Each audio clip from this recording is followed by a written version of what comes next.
राधे मेरी स्वामिनी,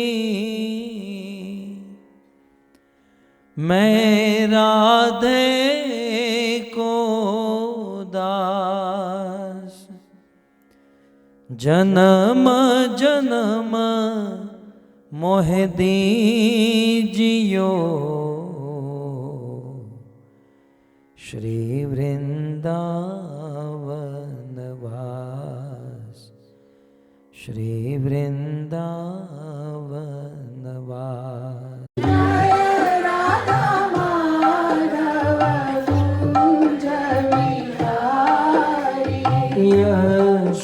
यशोदानंदन ब्रज जन रंजन,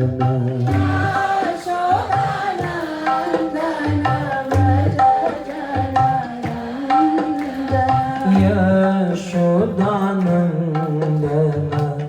ब्रज जन रंजन,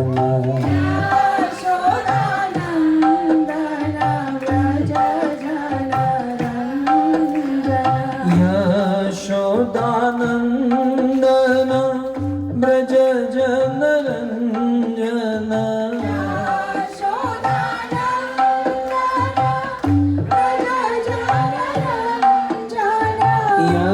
यशोदानंदन ब्रज जन रंजन,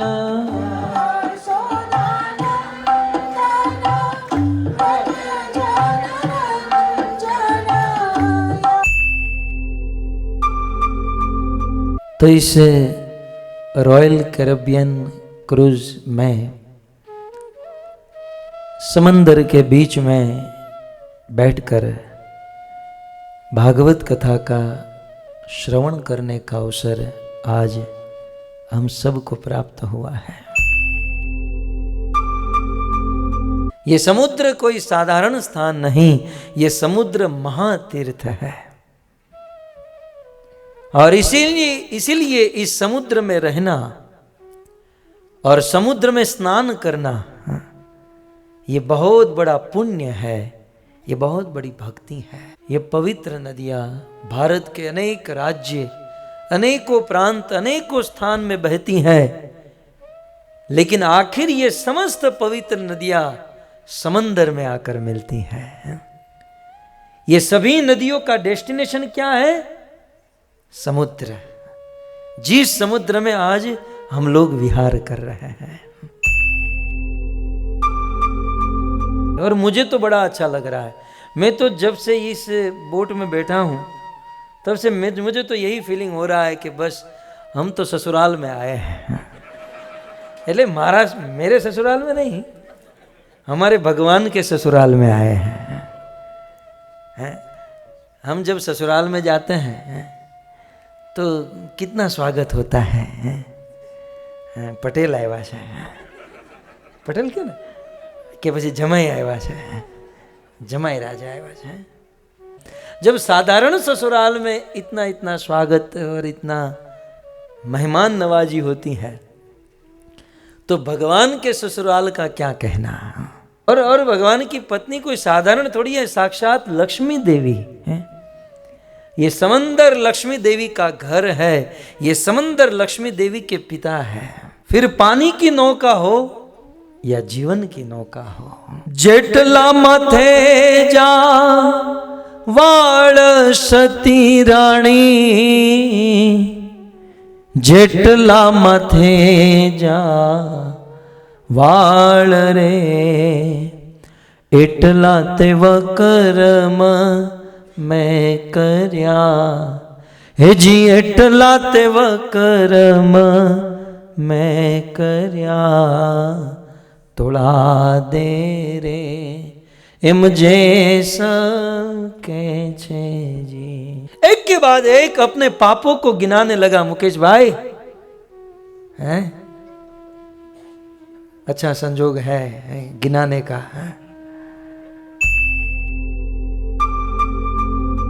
લાલ ગોવિંદાસ પ્રભુને સિનસિનાટીમાં ગયા વર્ષે સાંભળ્યા. એ વખતે જ નક્કી થયું, કરી લીધું હતું મનમાં કે પ્રભુની કથા હોય તો મિસ ના કરાય, ગમે ત્યાં હોય, લાભ મળે તો જવું જોઈએ. ઘણા વક્તાઓ સાંભળ્યા છે, પણ આટલી નાની ઉંમરે આટલું અચીવમેન્ટ, આટલું ભાગવતમનું મહત્ત્વ મેં નથી જોયું. એ એક બહુ જ આશ્ચર્યની વાત છે કે આટલો સરસ લાભ આટલી નાની ઉંમરે આપી. 1989માં ક્રૂઝમાં પ્રમુખ સ્વામી સાથે આખી આ જ કથાનો લાભ મળ્યો હતો અને સમુદ્ર મંથન આખી કથા એમણે કરી હતી મહારાજ. અચ્છા. અને પ્રત્યક્ષ જેટલા રત્ન કાઢ્યા, જે કર્યું એ પ્રત્યક્ષ એવો અનુભવ થયો કે હું પ્રમુખ સ્વામી સાથે કથામાં બેઠો છું, એથી વિશેષ કંઈ જ કરી શકતો નથી. એની ટાઈમ તમારે જ્યારે પ્રોગ્રામ કરો ત્યારે ફૂડનું કંઈ બી કામ હોય, જસ્ટ કોલ મી. જય સ્વામિનારાયણ. शिला प्रभुपाद जिनसे मैंने दीक्षा ली है, उन्हें बहुत बहुत धन्यवाद देता हूँ कि उन्हीं की परंपरा में लाल गोविंद जी ने आकर के कथा कही. इनकी कथा सुनने के लिए मैं हरिद्वार और अलग अलग जगह जाता रहा राधा गोविंद महाराज की कथा के लिए. सो वैसे ही कथा का रिपीटेशन जिन्हें हम मिस कर रहे थे बहुत समय से, लाल गोविंद जी से के श्रीमुख से सुनी. ये कथा बहुत ही व्यवहारिक है, बहुत ही प्रामाणिक है, शास्त्र को फॉलो करते हुए है और इतनी तरह की व्यवहारिक है, प्रैक्टिकल है कि सभी के लिए ये हृदयग्राही है. सभी समझ करके उन्होंने कई उदाहरण जो संसार के हैं दिए ताकि हम उसे अपने हृदय में ग्रहण कर सकें, समझ सकें और उस पर आगे बढ़ करके चल करके भगवान की भक्ति में अग्रसर हों, भगवान को समझें, उनसे अपना संबंध जोड़ें. तो ये कथा बहुत ही मधुर, बहुत ही अच्छी.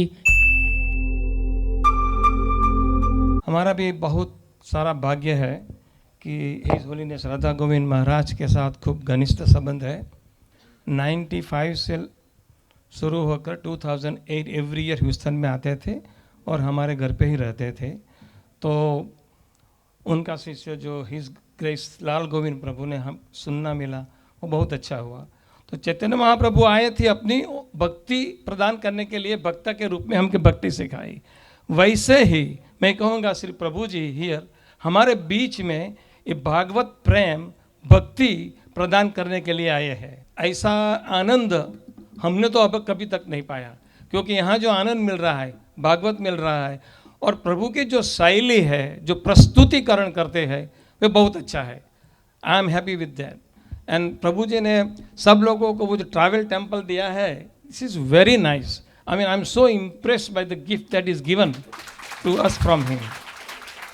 आयोजन किया तो इसमें मैं देख लिया है कि पूरी डिटेल, कितनी छोटी छोटी डिटेल पर वो ध्यान किया है. पूरी गिफ्ट और लंच पैकेट और सबका ध्यान, तो बहुत बड़ा काम किया है. तो बहुत बहुत कंग्रेचुलेशंस देते हो. આટલી નાની ઉંમરમાં પહેલી નજરે તો મેં જોયા ત્યારે મેં કીધું બહુ અનુભવી, અરે મહારાજ તો બહુ નાની ઉંમરના લાગે છે, પણ એમના મોઢાનું લશ્કર જોયા પછી અને અહીં રજૂઆત જોયા પછી એમ લાગે કે એમનામાં મોરારી બાપુ, ડાંગરેજી મહારાજ અને બીજા બધાનો સમન્વય થયેલો છે. એમણે ભાગવત, રામાયણ, ગીતા, મહાભારત, શિક્ષાપત્રી વગેરે અને વેદો બધો જ, જ્યારે એમણે આટલી નાની ઉંમરમાં બધા જ ગ્રંથોનો અભ્યાસ કરીને દરેકમાંથી, જેમ દહીંમાંથી માખણ કાઢીએ છીએ એમ એમણે દરેકમાંથી સારી સારી વસ્તુ લઈને આપણે અને રજૂઆત કરવાની તો બહુ અદ્ભુત કળા છે એમની પાસે. એ ગાય છે ત્યારે મનહર ઉદાસ, પંકજ ઉદાસ કે મોહમ્મદ રફી કરતાં એ સુંદર લાગે છે. અને જ્યારે લેક્ચર આપે છે એટલે કે ભાગવત કથા કરે છે ત્યારે આપણને એમ લાગે છે કે ના, આપણે ડોગરેજી મહારાજ કે મોરારી બાપુની કથા ભેગી સાથે સાંભળીએ છીએ એવું ફીલ થાય છે. એટલે હું તો ઈચ્છું કે ભગવાન એમનું આયુષ વધારે અને આપણી ભાવિ પેઢીને ભાગવતના અને હિન્દુ ધર્મના સંસ્કાર આપીને સંસ્કારી બનાવે એવી શુભેચ્છા. અને આપણા સૌ વતી હું પ્રાર્થના કરું છું કે આયુષ્માન બને અને વધારે વધારે નોલેજ આપે, ભવિષ્યમાં આવી કથાઓ કરીને આપણી પેઢીમાં સંસ્કારનું સિંચન કરે એવી ભગવાનને અને એમને પ્રાર્થના. લાલ ગોવિંદ પ્રભુની વાત તો હું શું કરું. આજથી 3-4 વર્ષ પહેલાં હું અને મારી વાઈફ દરરોજ સવારે યુટ્યુબ પર સાંભળતા. લાલ ગોવિંદને અમે ઓળખતા પણ નહીં, પણ મને હરે કૃષ્ણ ટેમ્પલમાંથી એટલાન્ટાથી ખબર પડી તો લાલ ગોવિંદની કથા હું ને મારી વાઈફ દરરોજ સવારે મોર્નિંગમાં 1 કલાક સાંભળતા. પછી મને ખબર પડી કે લાલ ગોવિંદભાઈને અહીંનું ઇમિગ્રેશન અમેરિકાનું ન હતું. તો મેં નંદકુમારભાઈને ફોન કર્યો. તે નંદકુમારભાઈ કેનેડા જવાના હતા ત્યારે. તો લાલ ગોવિંદ પ્રભુને હું પહેલી વખત ત્યાં મળ્યો હતો અને ત્યાર પછી મને બહુ જ પ્રેરણા થઈ છે એમનીથી ને હું દરરોજ યુટ્યુબ પર એમની કથા દરરોજ સાંભળું છું. અત્યારે પણ દરરોજ 1 કલાક હું સાંભળું છું કથા એમની.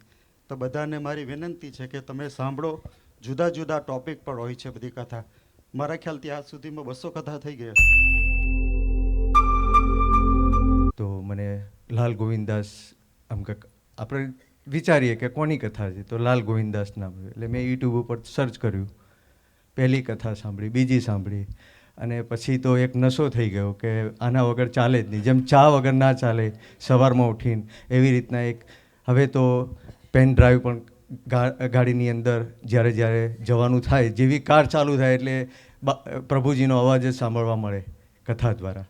પણ એક વસ્તુ એમની કથામાંથી એટલું એક વ્યસન છૂટી ગયું છે કે એમની કથાની અંદર એક છણાવટ હતી કે ભક્તિની અંદર નશો એ અવરોધક છે.